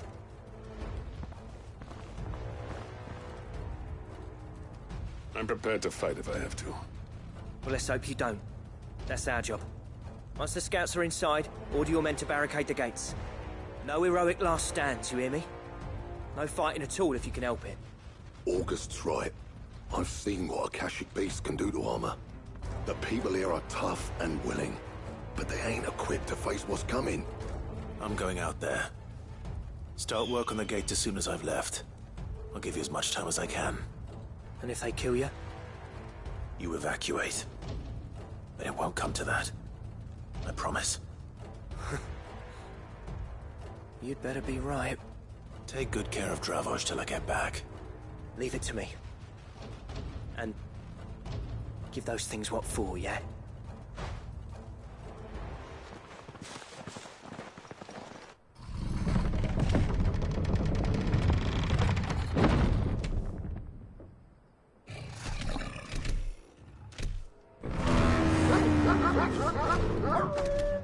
All right.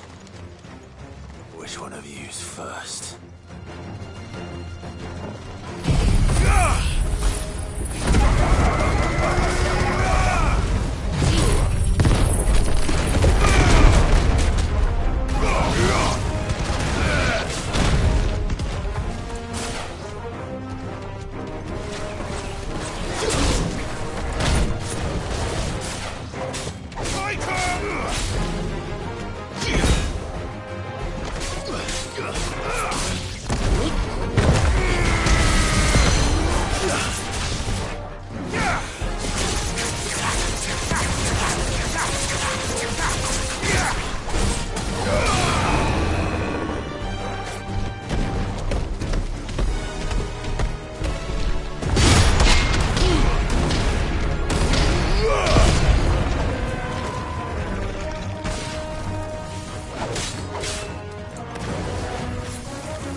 Is that it?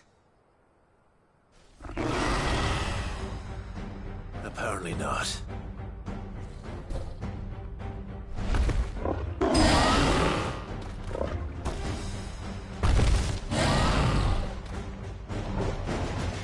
You're not getting past me. What's wrong with me?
Now, the question is, did I miss any?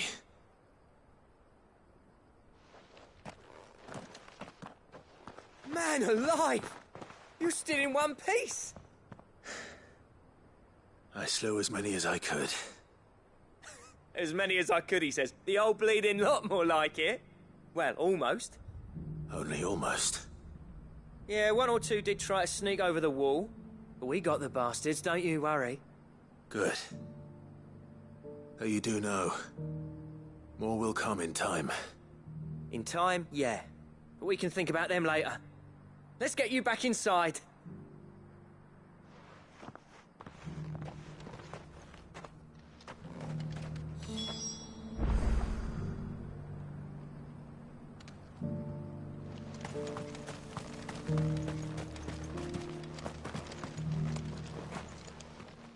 Cid! You're even more fearsome than your reputation. Enough to give those Akashic monsters nightmares. I almost felt sorry for the wretched things. But mostly, I felt grateful. Dravojst won't forget what you did today. I'm afraid I've only delayed the inevitable. There's no getting rid of that ether flood. Meaning that any living thing which stumbles into those mines will end up clawing at your walls again. And that's if the flood don't spread. If it does, well, I hate to say it, but the village's days are numbered. That may be, but we're staying just the same. With ether floods springing up all over, it's no less safe than anywhere, and more importantly, it's our home. We'll fortify the gates to the north, and I'll see that they're guarded day and night. All right. Then we'll give you a hand shoring up those defenses. As for you, Blackthorn, that's twice you've turned up when Dravoj needed you. So, thanks. I shouldn't have stayed away so long. And I shouldn't have left without talking it over with you first. Too bloody right you shouldn't. Though I doubt I'd have listened. I always envied you. How you made everything look so easy when, for me, it was anything but. You leaving gave me the perfect excuse to hate you. And from that day on, I never once stopped to wonder what it would have been like if you'd stayed.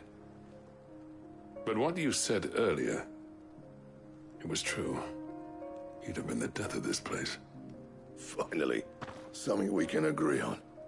I hope you see the sense of it eventually. You kept this place alive. Alive, perhaps. Wealthy even, but Dravoj isn't what it once was. Our work used to be the pride of Dhalmekia. Now, we churn out the same rubbish day after day because it's easy and turns a profit. It's not about the craft anymore. I wouldn't send my sons to war wearing the shit most of our smiths are making. I've kept working, honing my skills, trying to lead by example, but no one sees the point. The average castle apprentice has as much passion for the craft as our current lot. Come back to us, Blackthorn. Remind Dravoj what a true master blacksmith looks like. I'll even man those bellows of yours if it means we can work at the same forge again. That's a kind offer. Kinder than I deserve. And I wish I could accept, but I'm needed elsewhere. There's people who trust their lives to my steel, and I daren't let them down. Fair enough. But that doesn't mean I couldn't visit from time to time. Let's see if we can't rekindle this town's passion for the craft, shall we? I'd like that. Just be sure to tell Snotty to let me in the next time I come calling, yeah? Knowing him, he'd let you in anyway. Blackthorn. The Master Smith turned outlaw, back in my good graces. I never thought I'd see the day.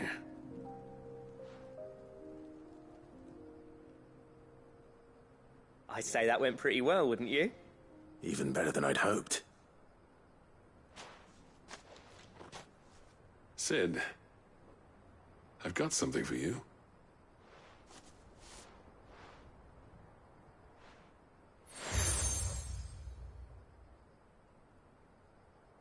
And this is? A token of our lasting gratitude. But I'm of a mind to make you a far grander gift. Designs for a certain sword have been passed down from chief to chief for generations. Now hold on, Zoltan. There's a reason no one's made that blade in centuries. There's not been a craftsman equal to the task. I'll admit your cinders make impressive steel, and I've learned to hone an edge Odin will be proud of. But the engravings on that thing are enough to make a jeweler cry. And they're not just for show, either. Have you forgotten what brought you back to Dravozd in the first place? A certain ring?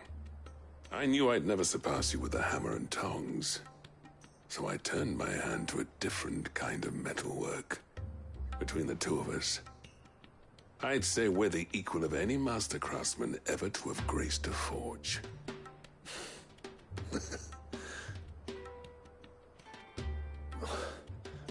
You know what? I think you might be right. Clive, you wouldn't mind if Zoltan came back to the Hideaway, would you? He's more than welcome. As long as he can keep our secret. Right. Zoltan, get your tools. We've got a legend to forge. With a little help from Blackthorn, I don't see why we can't restore Dravozd to its former glory. Barring ether floods, that is. I'll get him back to the Hideaway. Don't you worry about that. I'll tell you what, Clive. If we pull this off, it will ruin every other sword you've ever held.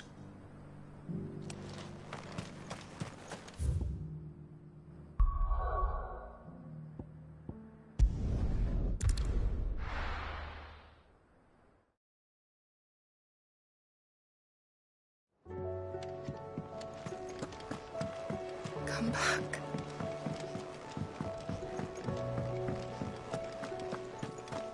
Oh, don't tell me we've run out of Papio nuts and all.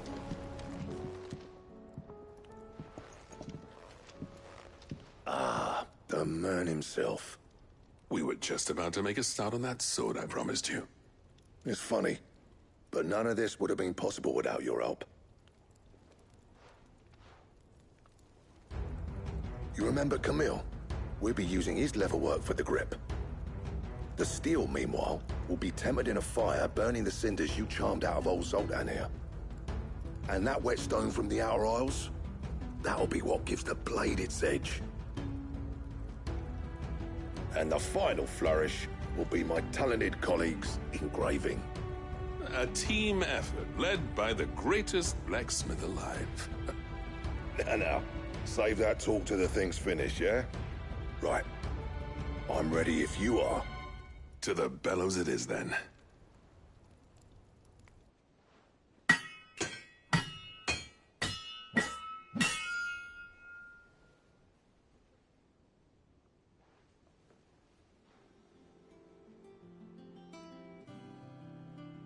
Well, bugger me. We actually did it.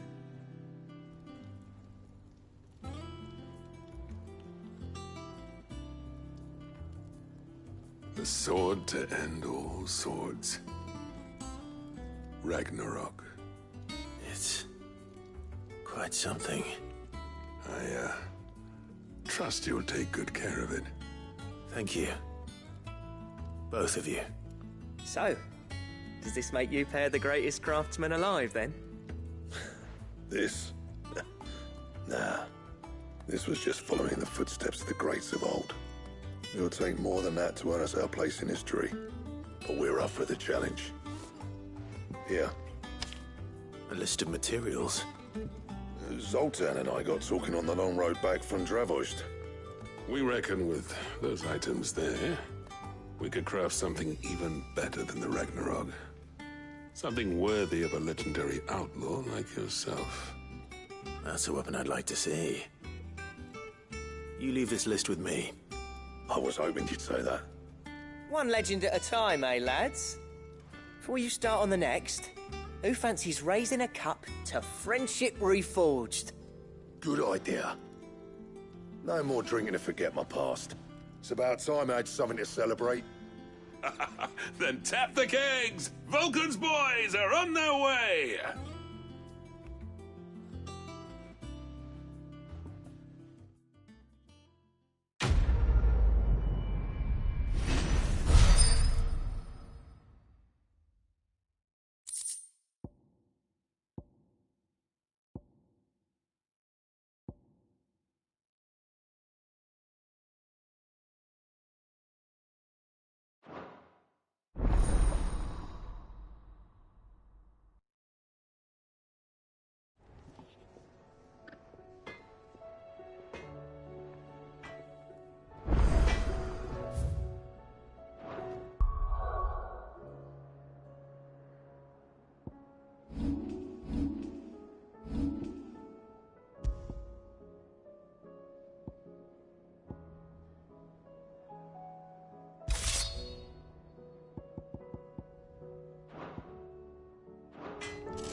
Yeah.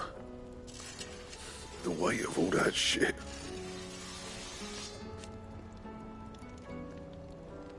Clever girl, that one.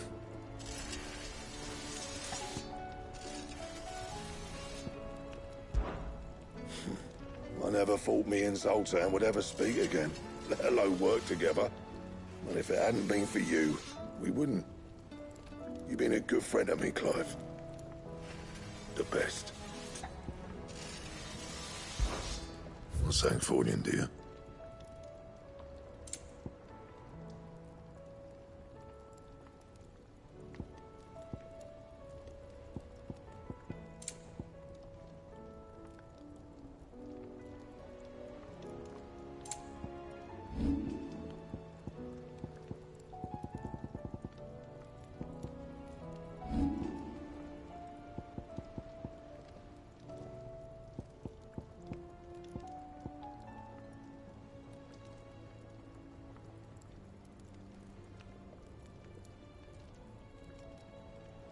And?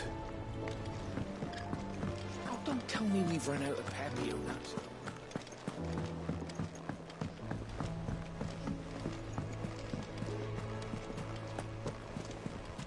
Covered in nicks and lumps, the lot of them.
There's a good boy.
Your work here is done.